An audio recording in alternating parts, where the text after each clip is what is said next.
أما بعد فأعوذ بالله من الشيطان الرجيم. بسم الله الرحمن الرحيم. يا أيها الذين آمنوا اجتنبوا كثيرا من الظن إن بعض الظن إثم ولا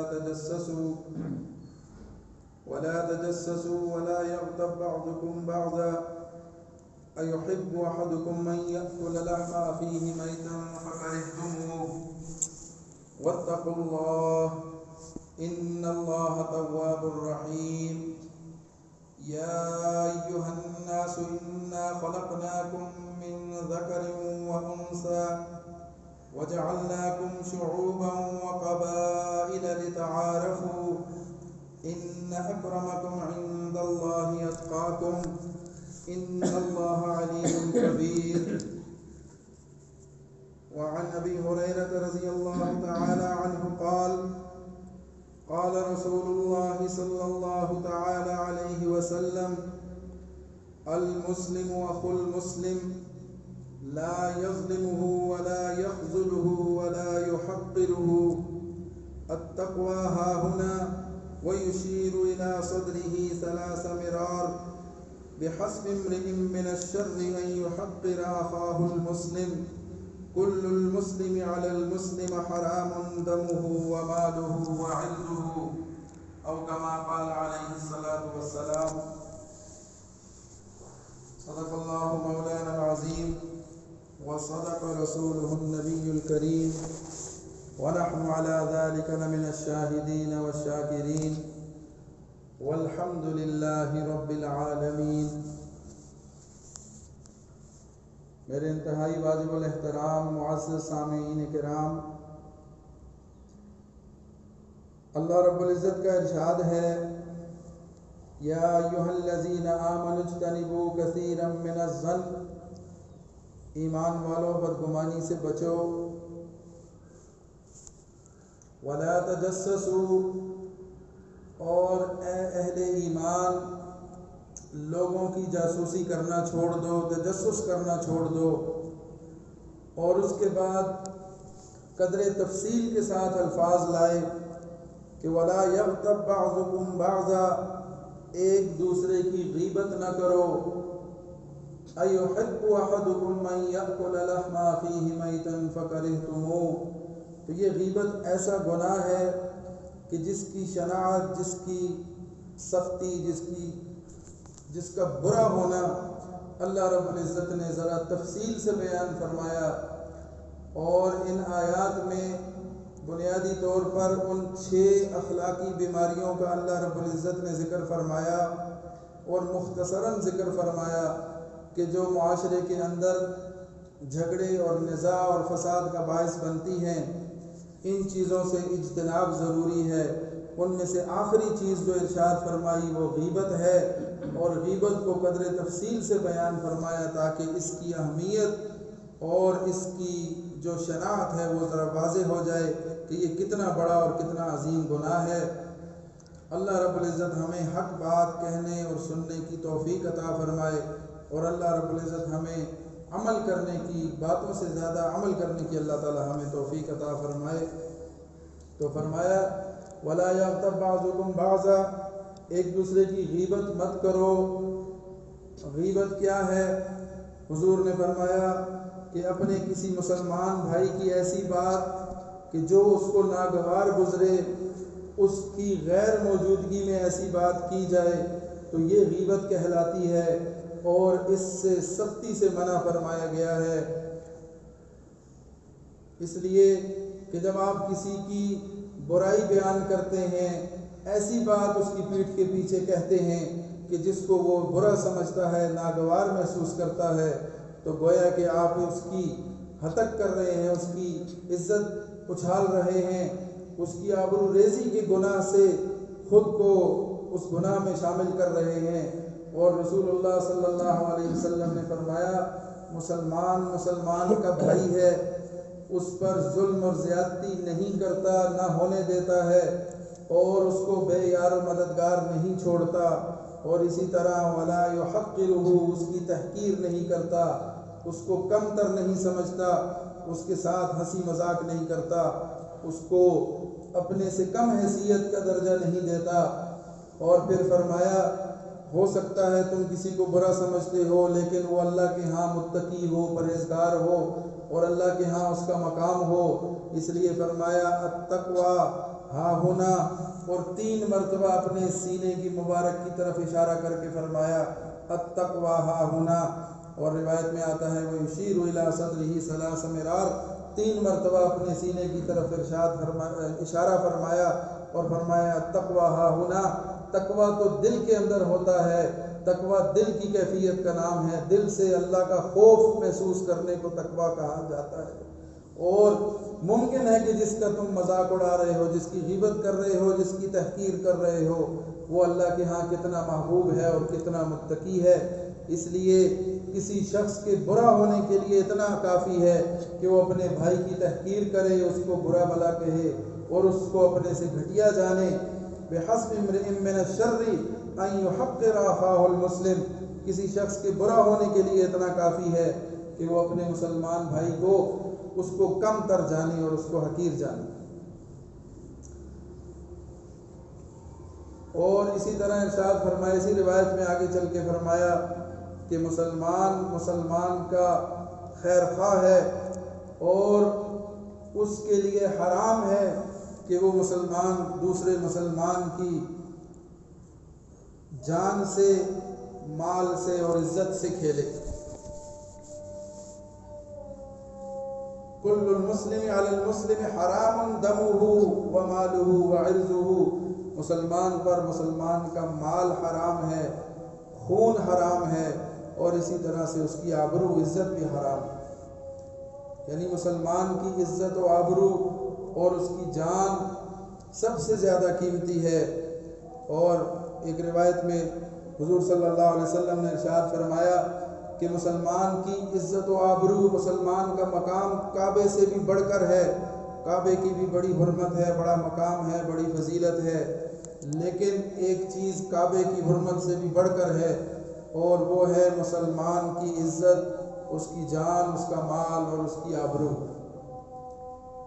تو جب انسان غیبت کرتا ہے گویا کہ وہ اپنے مسلمان کی عزت کو خاک میں ملاتا ہے، اس کی توہین کرتا ہے اور وہ بات کرتا ہے کہ جسے وہ ناپسند کرتا ہے، اس لیے غیبت سے منع فرمایا۔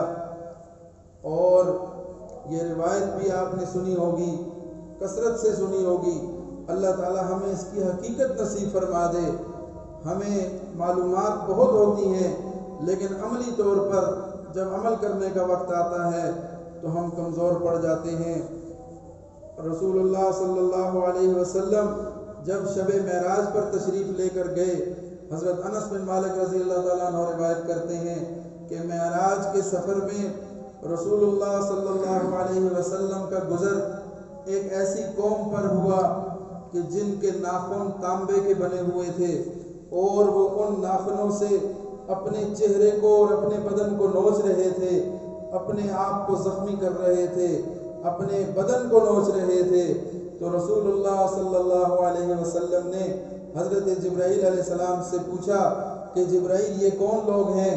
تو حضرت جبرائیل نے ارشاد فرمایا کہ اے اللہ کے رسول، یہ وہ لوگ ہیں جو اپنے مسلمان بھائی کی غیبت کیا کرتے تھے اور یہ وہ لوگ ہیں جو اپنے مسلمان بھائی کی آبرو ریزی کیا کرتے تھے، دوسرے کی عزت کا خیال نہیں کرتے تھے، دوسرے کو بے عزت کرنا ان کے ہاں معمولی بات تھی، اور دوسروں کی ایسی باتیں ان کے عیب تلاش کرنا اور ایسی باتیں ان کی پیٹھ کے پیچھے کرنا کہ جو ان کو ناگوار گزرتی ہوں، یہ لوگ غیبت کیا کرتے تھے اور مسلمانوں کی عزتوں سے کھیلا کرتے تھے۔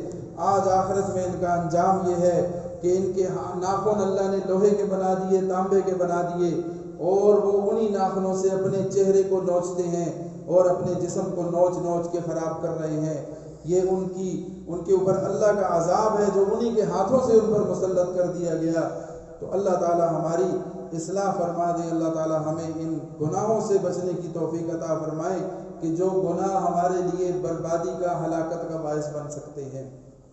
آج وہ گناہ ہماری مجلسوں کی زینت ہیں، ہماری گفتگو، ہماری بات، ہماری مجلس مکمل ہی نہیں ہوتی کہ جب تک اس کے اندر غیبت نہ ہو، لوگوں کے ساتھ ٹھٹھا اور مذاق نہ کیا جائے اور لوگوں کی پگڑیاں نہ اچھالی جائیں۔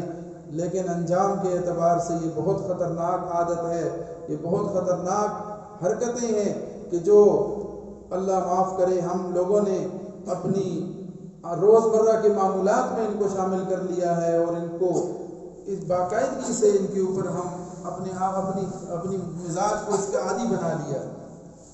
اب ان سے رکنا ہمارے لیے مشکل ہو چکا ہے، ان گناہوں سے بچنا ہمارے لیے مشکل ہو چکا ہے، اس لیے کہ ہم نے ان کو اپنی روزمرہ کے معمولات میں اس قدر شامل کر لیا ہے کہ یہ ہماری زندگی کا حصہ بن چکی ہے۔ تو اللہ کا قرآن پکار کے ارشاد فرما رہا ہے کہ ایمان والو ایک دوسرے کی غیبت مت کرو، اس لیے کہ کیا تم یہ غیبت کا گناہ ایسا ہے کہ جیسے تم اپنے مسلمان بھائی کا گوشت کھا رہے ہو۔ ایحب احدکم ان یأکل لحم اخیہ میتا، کیا تم اس بات کو پسند کرتے ہو کہ تم اپنے کسی مسلمان بھائی کا گوشت نوچتے ہو اور کھاتے ہو؟ مردہ پڑا ہوا ہے اور تم اس کے گوشت نوچ کے کھا رہے ہو، کیا تم اس بات کو پسند کرتے ہو؟ ہرگز نہیں پسند کرتے۔ ظاہر سی بات ہے کہ یہ ممکن نہیں ہے کہ کوئی اپنے بھائی کا گوشت چبائے اور کھائے، اس لیے اس کو تم کراہت محسوس کرتے ہو، تم اس سے کراہت محسوس کرتے ہو۔ تو اس لیے ایمان والو اللہ سے خوف کھاؤ، تقوی اختیار کرو، ان گناہوں سے بچو۔ یہ جو 6 گناہ بنیادی اخلاقی گناہ بیان ہوئے ہیں ما قبل میں، ان سے اپنے آپ کو بچانے کی کوشش کرو اور تقوی اختیار کرو، اللہ سے توبہ کرو، اللہ سے معافی مانگو۔ ان اللہ تواب الرحیم، اللہ تعالیٰ تو بخشنے والا ہے، معاف کرنے والا ہے۔ تم اللہ سے معافی مانگ کے تو دیکھو اللہ کیسے بخشتا ہے تمہیں۔ حضرت ابو سعید رضی اللہ تعالیٰ عنہ اور حضرت جابر رضی اللہ تعالیٰ عنہ سے روایت ہے، رسول اللہ صلی اللہ علیہ وسلم نے فرمایا الغیبۃ اشد من الزنا، غیبت زنا سے بڑھ کر ہے۔ اور صحابہ نے جب پوچھا رسول اللہ صلی اللہ علیہ وسلم سے کہ اے اللہ کے رسول، یہ کیسے ممکن ہے، غیبت کیسے زنا سے بڑا گناہ ہے، حالانکہ زنا تو بہت بڑا کبیرہ گناہ ہے؟ تو رسول اللہ صلی اللہ علیہ وسلم نے فرمایا زنا کرنے والا اللہ سے توبہ کرتا ہے، اس کا گناہ معاف ہو سکتا ہے اگر وہ سچی توبہ کرتا ہے، اللہ معاف کرنے والا ہے۔ لیکن غیبت کرنے والا جب کسی کی غیبت کرتا ہے تو وہ اللہ کا حکم بھی توڑتا ہے اور حقوق العباد میں سے بھی وہ کمی کرتا ہے، اور جس شخص کا اس نے غیبت کی ہے اس کا بھی حق اس پہ آ جاتا ہے۔ اب جب تک یہ اس سے معاف نہیں کروائے گا اس کی غیبت معاف نہیں ہوگی، اس سے گناہ معاف نہیں ہوگا۔ بیٹا آپ پانی پی لو ذرا، آپ کی کھانسی ختم ہو جائے۔ تو رسول اللہ صلی اللہ علیہ وسلم نے فرمایا غیبت ایک ایسا گناہ ہے جو زنا سے بھی بڑھ کے ہے، اور وجہ اس کی یہ بیان فرمائی کہ اس میں حقوق اللہ اور حقوق العباد دونوں کی پامالی پائی جاتی ہے، اور جس کی غیبت کی جب تک اس سے معاف نہیں کروا لے گا اس کا گناہ معاف نہیں ہوگا۔ اب اس میں ذرا تفصیل یہ ہے، علماء یہ فرماتے ہیں کہ جس شخص نے کسی کی غیبت کی اور اس شخص کو پتہ چل گیا کہ میری یہ غیبت کی ہے اور میرے بارے میں یہ کہا ہے، تو اب اس پر لازم ہے کہ یہ اس سے معافی مانگے۔ لیکن اگر کسی کی غیبت کی اور اس شخص کو ابھی تک پتہ نہیں ہے، اس تک یہ خبر نہیں پہنچی، تو پھر یہ شخص صرف توبہ کر لے تو امید ہے کہ اللہ تعالیٰ اس کا گناہ معاف فرما دیں گے۔ یعنی غیبت جس کی ہے اس صورت میں اس سے معافی مانگنی ہے کہ جب اس تک وہ اطلاع پہنچ جائے، اس تک وہ خبر پہنچ جائے، اب لازم ہے کہ اس سے معافی مانگے اور اپنے اس سے تلافی کرے اس گناہ کی، پھر اللہ اس کو معاف کریں گے۔ لیکن اگر اس تک وہ خبر نہیں پہنچی تو پھر امید ہے کہ اللہ تعالیٰ اس کی توبہ پر بھی اس کو معاف فرما دیں۔ اور بعض علماء یہ بھی فرماتے ہیں کہ اگرچہ جس کی غیبت کی ہے اس تک وہ بات نہیں پہنچی، اس کے باوجود اس پر لازم ہے کہ یہ توبہ کرے، اس لیے کہ فرمایا توبہ کا ازالہ یہ ہے، اس غیبت کا ازالہ یہ ہے کہ وہ شخص اس کے لیے استغفار کرے جس کی غیبت کی ہے۔ جس کی غیبت کی ہے، جس کی بدخواہی کی ہے اور جس پر کوئی عیب لگایا ہے، اب چاہیے کہ اس کا کفارہ ادا کرے، اور فرمایا ان من کفارۃ الغیبہ ان یستغفر لمن اغتابہ تقول اللہم اغفر لنا ولہ۔ جس کی غیبت کی ہے اس کے لیے توبہ کرے، استغفار کرے، اللہ سے اس کی بخشش مانگے، اپنی بخشش مانگے، اور یوں کہے کہ اللہم اغفر لہ، اللہم اغفر لنا، اے اللہ مجھے معاف کر، ولہ، اور اس کو بھی معاف کر، اپنے لیے اور اس کے لیے دعا کرے تاکہ اللہ تعالیٰ اس کو اس گناہ سے، اس کی برائی سے اور اس کے عذاب سے اللہ تعالیٰ اس کو معاف فرمائے۔ ایک بزرگ ہیں حضرت میمون رحمہ اللہ، ان کا ایک واقعہ لکھا ہے، وہ فرماتے ہیں کہ میں نے خواب دیکھا، اور خواب کے اندر میں نے یہ دیکھا کہ ایک لاش پڑی ہے، ایک مردہ پڑا ہے، اور مجھے کوئی کہہ رہا ہے کہ جاؤ اس کا گوشت کھاؤ، اس کی لاش کو نوچو اور اس میں سے گوشت کھاؤ۔ تو میں اس سے پوچھتا ہوں کہ یہ کون ہے اور کیوں مجھے یہ کہا جا رہا ہے کہ اس کی لاش کو کھاؤں اور اس کے گوشت کو نوچوں؟ تو کہنے والے نے کہا کہ یہ فلاں شخص کا فلاں غلام ہے اور اس کی غیبت تم نے کی ہے، اب اس کی لاش کو نوچو اور اس کو کھاؤ، تمہارا یہ گناہ ہے اور اس کی سزا تمہاری یہ ہے کہ تم اس کی مردہ لاش میں سے اس کا گوشت لے کے کھاؤ۔ تو وہ کہتے ہیں کہ میں نے اس سے عرض کیا کہ میں نے تو اس شخص کی کوئی غیبت نہیں کی، اور مجھے اچھی طرح یاد ہے، پتہ ہے اس بارے میں کہ میں نے اس کی کوئی برائی نہیں کی، کوئی غیبت نہیں کی۔ تو پھر وہ کہنے والے نے کہا کہ ٹھیک ہے تم نے غیبت نہیں کی، لیکن فلاں شخص نے اس کی غیبت کی، تم نے اس کی غیبت سنی اور اس کو منع نہیں کیا، اور تم نے اس کی غیبت کو سن کے مان لیا، گویا کہ تم نے اس کی غیبت کی تصدیق کی۔ اب یہ اسی طرح ہے کہ جیسے تم نے خود غیبت کی، تو جس طرح غیبت کرنے والے کو گناہ مل رہا ہے اس کو اس عذاب کا مزہ چکھنا ہوگا، اسی طرح تمہیں بھی اس غیبت کا عذاب اسی طرح سے دیا جائے گا، کیونکہ تم نے خاموشی اختیار کی اور اس برائی سے اس کو منع نہیں کیا، تو تم بھی اسی طرح ہو جیسا کہ غیبت کرنے والا خود ہے۔ تو اندازہ لگائیں کہ یہ کتنا بڑا گناہ ہے، اور کوئی اور کرے اور ہم خاموشی سے سنتے رہیں اور اس کی تصدیق کریں، گویا کہ ہم خود اس گناہ میں شامل ہیں۔ اللہ تعالی ہماری اصلاح فرماتے۔ تو پھر حضرت میمون رحمہ اللہ فرماتے ہیں کہ اس کے بعد انہوں نے اپنی مجلس میں کسی کو غیبت کرنے نہیں دیتے تھے اور خود بھی کسی کی غیبت نہیں کرتے تھے، اور زندگی بھر پھر انہوں نے کسی کو غیبت کرنے کی بھی اجازت نہیں دی، کوئی کرتا بھی تو اس کو منع کر دیتے۔ تو ایسی سخت قسم کا اس پر وعیدیں ہیں اور ایسی برائی ہے کہ جس سے ہمیں کوشش کر کے ہر صورت بچنا چاہیے۔ اگرچہ جو چیزیں معمول کا حصہ بن جاتی ہیں، طبیعت مزاج میں شامل ہو جاتی ہیں، ان کو چھوڑنا ذرا مشکل ہو جاتا ہے، لیکن انشاءاللہ ہم اللہ سے مانگیں، اللہ سے دعا کریں اور اس سے رکنے کی کوشش کریں، اور اس رکنے کو اپنی ترجیحات میں شامل کر لیں، تو انشاءاللہ اللہ تعالی ہماری مدد کریں گے اور ہماری اصلاح کا کوئی راستہ نکال دیں گے۔ اگلی آیت میں رسول اللہ تعالیٰ فرماتے ہیں یا ایھا الناس انا خلقناکم من ذکر و انثی، اے لوگو، اے انسانوں، تمہیں ہم نے تخلیق کیا ہے، پیدا کیا ہے ایک باپ اور ایک ماں سے۔ آدم اور حوا تمہارے جد امجد ہیں، تمہارے ماں اور باپ ہیں، انہی سے ہم نے سب کو پیدا کیا۔ انا خلقناکم من ذکر و انثی، ہم نے تمہیں پیدا کیا ہے، ہم نے تمہیں تخلیق کیا ہے، اور ہم نے تمہیں آدم اور حوا کے ذریعے دنیا میں بھیجا ہے، انہی کے ذریعے انسانوں کی نسل بڑھائی ہے، تو ابتدا ان سے ہوئی ہے۔ وَجَعَلْنَاكُمْ شُعُوبًا وَقَبَائِلَ لِتَعَارَفُوا، اور پھر ہم نے تمہیں مختلف قبائل میں، مختلف قوموں میں، مختلف رنگوں اور نسلوں میں پیدا کیا ہے، تقسیم کر دیا ہے۔ اب یہ کس لیے کیا ہے؟ ہم تو سمجھتے ہیں کہ بڑائی کے لیے کیا ہے، کہ ہمیں اپنی قوم پہ فخر کرنا ہے، ہمیں اپنے علاقے پہ فخر کرنا ہے، ہمیں اپنی برادری پہ فخر کرنا ہے۔ ہم نے اس کا مفہوم یہ لے لیا کہ میں اگر خان ہوں، سردار ہوں، ملک ہوں، فلاں ہوں، فلاں ہوں، تو یہ میری بڑائی کا معیار ہے، کیونکہ میں ہوں اور میرا خاندان ہے، میری برادری ہے، اس پر میں غرور کرتا ہوں، تکبر کرتا ہوں اور اس کو اپنے لیے باعث افتخار سمجھتا ہوں۔ لیکن اللہ تعالیٰ کیا فرما رہے ہیں؟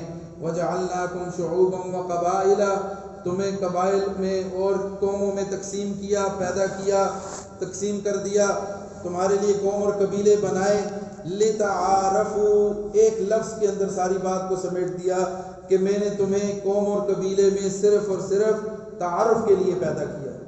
یہ قوم اور قبیلے بنائے لِتَعَارَفُوا تمہارے تعارف کے لیے، اس سے زیادہ ان کی کوئی اہمیت نہیں ہے، تاکہ تم ایک دوسرے کو جان سکو، پہچان سکو، آپس میں ایک دوسرے سے فرق کر سکو کون کس علاقے کا ہے، کس قوم کا ہے۔ ایک ہی نام کے کئی لوگ ہیں تو فلاں قوم والا فلاں بندہ، اس طرح سے آپس میں ایک دوسرے کو پہچانو، تعارف رکھو، اس سے زیادہ اس کی کوئی اہمیت نہیں ہے۔ قوم اور قبیلے تمہارے غرور اور تکبر کے لیے نہیں بنائے۔ یا ایھا الناس یہ عام خطاب ہے، صرف ایمان والوں کو نہیں، تمام انسانوں کو خطاب ہے کہ لوگوں تمہیں اللہ تعالیٰ نے ایک مرد اور ایک عورت سے پیدا کیا، انا خلقناکم ہم نے پیدا کیا، اور ایک مرد اور عورت سے پیدا کیا۔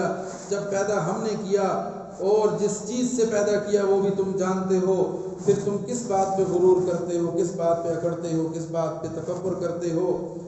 انا خلقناکم من ذکر و انثی وجعلناکم شعوبا وقبائل لتعارفوا آپس میں جان پہچان کے لیے ہم نے تمہارے قوم قبیلے بنا دیے ہیں، ایک دوسرے کو جانو پہچانو، آپس کے تعلق رشتے نبھاؤ۔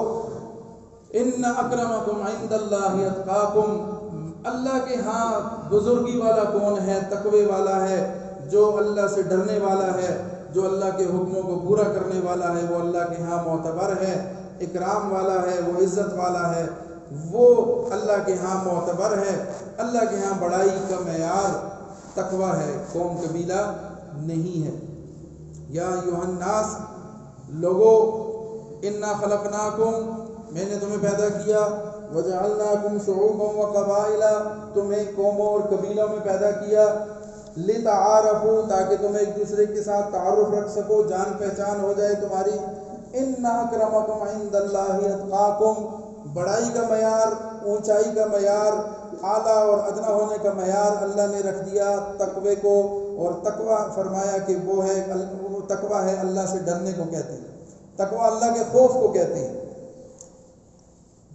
حضرت عمر رضی اللہ تعالیٰ عنہ نے تقوی کی مثال یوں بیان فرمائی کہ دونوں طرف کانٹے دار جھاڑیاں ہیں اور آپ اپنے کپڑوں کو، دامن کو سمیٹ کے اس سے گزر جاتے ہیں، یہی تقوی کی مثال ہے کہ ہر طرف سے گناہ ہیں، شیطانی خیالات ہیں، شیطان کی سازشیں ہیں، کوششیں ہیں، شیطان کے حملے ہیں، گناہ ہیں، ان گناہوں سے خود کو بچا کے صراط مستقیم کو اختیار کر کے گزر جاتا ہے تو وہ متقی ہے۔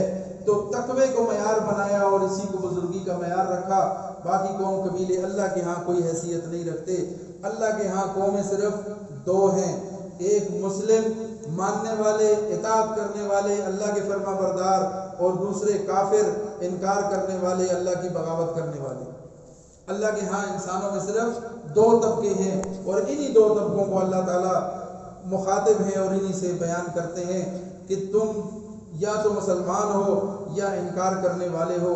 اگر ایمان والے ہو، تقوی کے معیار پہ پورا اترتے ہو تو تم کامیاب ہو، اور اگر کفر اختیار کرتے ہو، اللہ سے ہٹ اللہ کے راستے کو چھوڑ کر شیطان کے راستے کو اختیار کرتے ہو تو پھر تم متقی نہیں ہو، تم کفر کے ساتھ مل جاتے ہو۔ تو یہ دوسرا قبیلہ ہے۔ اللہ کے ہاں یہی دو قبیلے ہیں۔ اللہ تعالیٰ نے انسانوں کو دو ہی تقسیمیں دی ہیں۔ تو اسلام نے آ کر اس قومیت کے بت کو توڑا، اس قومیت کی یہ جو فخر و غرور تھا اس کو خاک میں ملایا اور سمجھایا انسانوں کو، مسلمانوں کو، کہ یہ ہمارے لیے کامیابی یا ناکامی کا معیار نہیں ہے۔ اسلام نے آ کر معیار اور سٹینڈرڈ نئے مقرر کر دیے۔ وہ دور جاہلیت میں ایک بات مشہور تھی، ایک مقولہ مشہور تھا، اور ایک اس کو اصولی بات کے طور پر لیا جاتا تھا کہ انصر اخاک ظالما او مظلوما، اپنے بھائی کی مدد کرو چاہے وہ ظالم ہے یا مظلوم ہے۔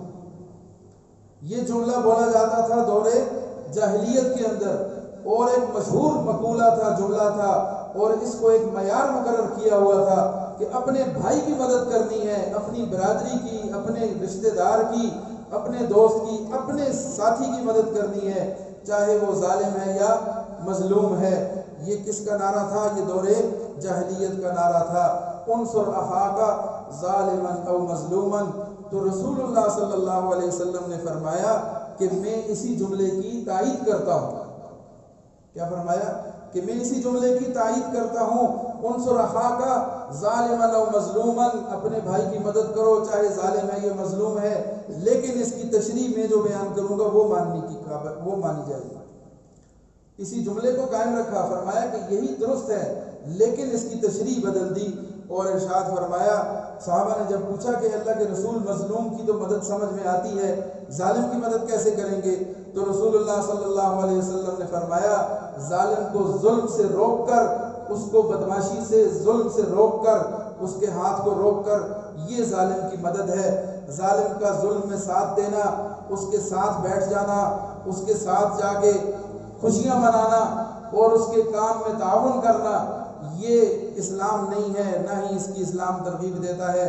یہ جہالت کا کنسیپٹ ہے، یہ جہالت کے دور کی باتیں ہیں۔ انصر اخاک ظالما او مظلوما، اپنے بھائی کی مدد کرو چاہے ظالم ہے یا مظلوم ہے۔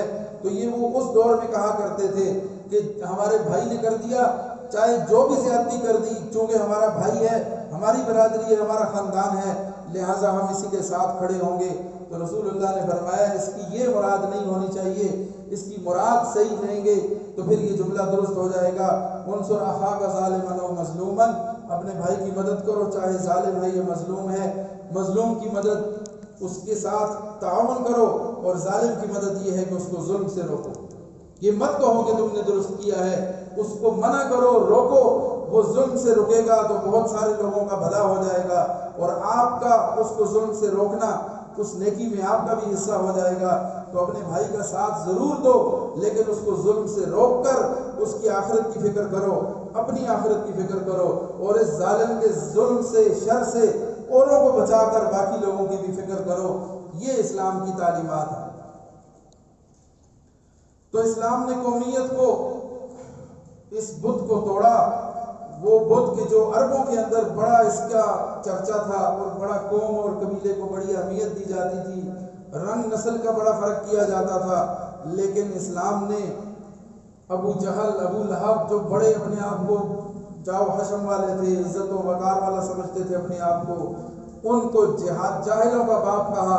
ابو جہل اور ابو لہب، تبت یدا ابی لہب کہہ کر اس کی ہلاکت اور بربادی پر مہر لگا دی، اور حبشہ کے کالے بلال کو وہ مقام عطا کیا کہ وہ چلتا زمین پہ ہے، اور اس کے قدموں کی آہٹ کہاں پہ؟ عرش پہ سنائی دیتی ہے۔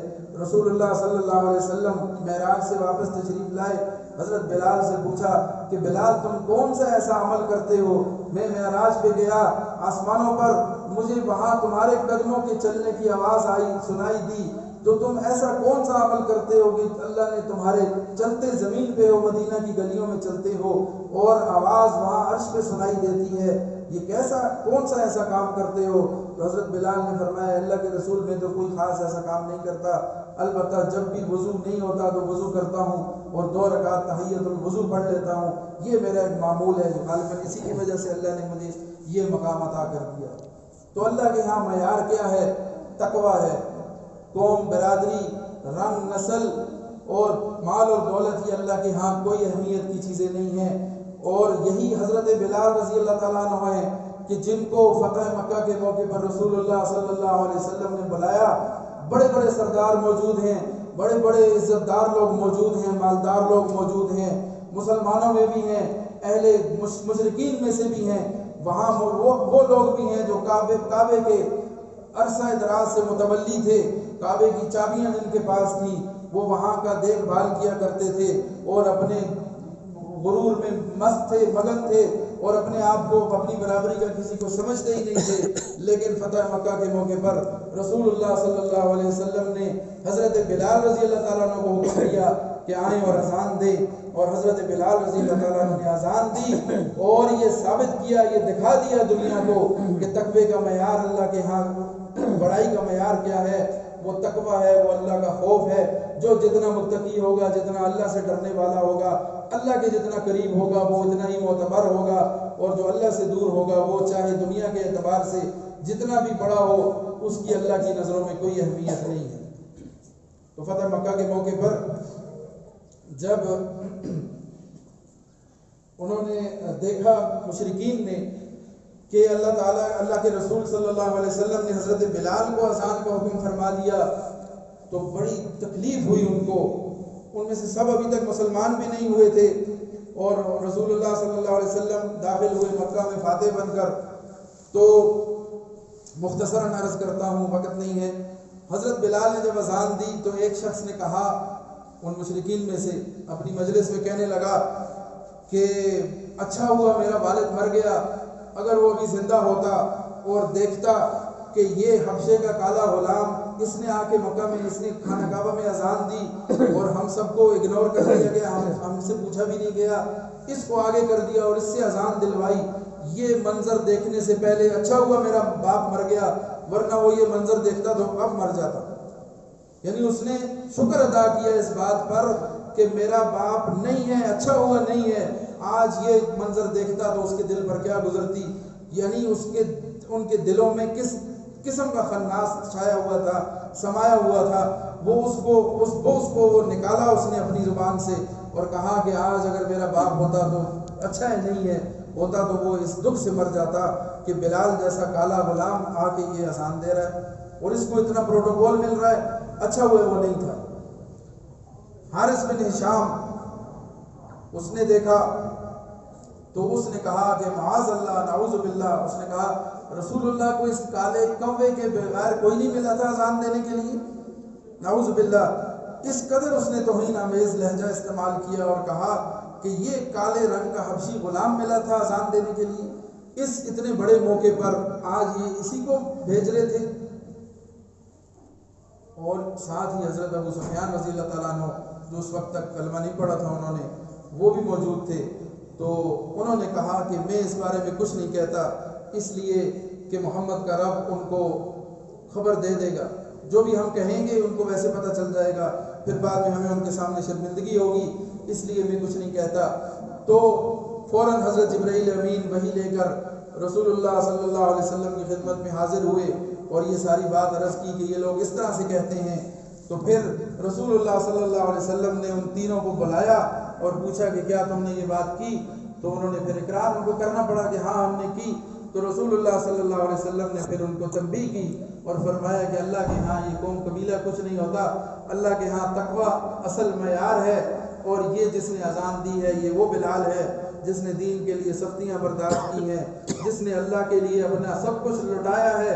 اس کا مقام، اس کا معیار، اس کا مرتبہ بہت بلند ہے. تو اللہ تعالیٰ نے اس کو اتنی اللہ نے اس کو مقام دیا ہے، اس وجہ سے میں نے اس کو اذان کا حکم دیا. اور پھر رسول اللہ صلی اللہ علیہ وسلم وہ حضرت عبداللہ بن عمر رضی اللہ تعالیٰ عنہ ارشاد فرماتے ہیں کہ رسول اللہ صلی اللہ علیہ وسلم نے اس کے بعد اونٹنی پر طواف فرمایا تاکہ سب لوگ دیکھ لیں، سب کے سامنے طواف کیا. اونٹنی پر سوار ہو کر حرم شریف میں خانہ کعبہ کا طواف فرمایا اور پھر خطبہ ارشاد فرمایا اور فرمایا الحمدللہ الذی اذھب کا عبیت الجاہلیت و تکبرہا. اللہ کا شکر ادا کرتا ہوں، اللہ کی حمد و ثنا بیان کرتا ہوں کہ جس نے تمہارے اندر سے جاہلیت کے اس تکبر کو دور کر دیا. اور پھر فرمایا الناس رجلان، لوگ دو ہی طرح کے ہیں. میں نے پہلے عرض کیا اللہ کے ہاں دو ہی قسم کے لوگ ہیں، یا مسلمان ہیں یا کافر ہیں. تو فرمایا الناس رجلان بر تقی علی اللہ، بر تقی کریم علی اللہ، نیک ہے، متقی ہے، اللہ کے ہاں عزت اور احترام والا ہے. اور دوسرا فاجر ہے، کافر ہے. وفاجر شقی ہین علی اللہ، فاجر ہے، بدبخت ہے، اللہ کے ہاں ذلیل ہے. اور پھر فرمایا ثم قال یا ایھا الناس انا خلقناکم من ذکر و انثی وجعلناکم شعوبا وقبائل لتعارفوا. پھر یہ والی آیت تلاوت فرمائی اور بات کو مکمل فرمایا.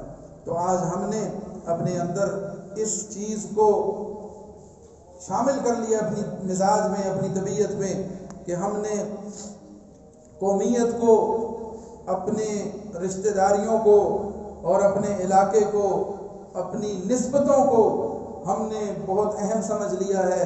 اور تقوی کا معیار جو اللہ نے مقرر کیا تھا اس کی طرف ہمارا کوئی دھیان اور توجہ نہیں ہے، اور ہمارے اعمال کی یہی بربادی ہے کہ جس نے ہمارے اوپر حکمران بھی ایسے مسلط کیے ہیں کہ جیسے ہمارے اعمال ہیں ویسے ہی اللہ نے ہم پر لوگ بھی مسلط کر دیے ہیں۔ رسول اللہ نے فرمایا اعمالکم عمالکم، تمہارے اعمال ہی تمہارے اوپر حکمرانی کریں گے، تمہارے اعمال ہی کا عکس ہوگا جو تمہیں اوپر حکمرانوں کی شکل میں نظر آئے گا۔ تو اگر ہمارے اعمال درست ہو جائیں گے تو انشاءاللہ ہمارے عمال بھی، ہمارے حکمران بھی درست ہو جائیں گے، ہمارے جو انتظامی امور ہیں وہ بھی درست ہو جائیں گے۔ تو سب سے پہلے تو ہمیں اس حوالے سے اپنے اعمال کی فکر کرنی ہے کہ ہمارے اعمال درست ہو جائیں، ہماری جو کمیاں کوتاہیاں ہیں وہ ختم ہو جائیں، ہم اللہ کے ساتھ لو لگا لیں، اللہ کے ساتھ اپنا تعلق مضبوط کر لیں تاکہ اللہ تعالی ہمارے حالات کو سنوار دیں، بنا دیں، اور ساتھ ساتھ پھر ہم نے اپنے حیثیت کے مطابق، جو انسان کمزور آدمی بات ہی کر سکتا ہے، احتجاج کر سکتا ہے، تو اس حوالے سے بھی ہمیں آواز اٹھانی ضرور چاہیے کہ ہمارے ساتھ ہمیشہ سے بہت سے معاملات ایسے ہیں کہ ہم عوام اس کا شکار ہوتے ہیں، اس میں پستے چلے جاتے ہیں، لیکن ہم چونکہ بولتے نہیں ہیں، اپنا حق نہیں مانتے، اس لیے ہمیں ہر طرف سے دبایا جاتا ہے اور ہمارا استحصال کیا جاتا ہے۔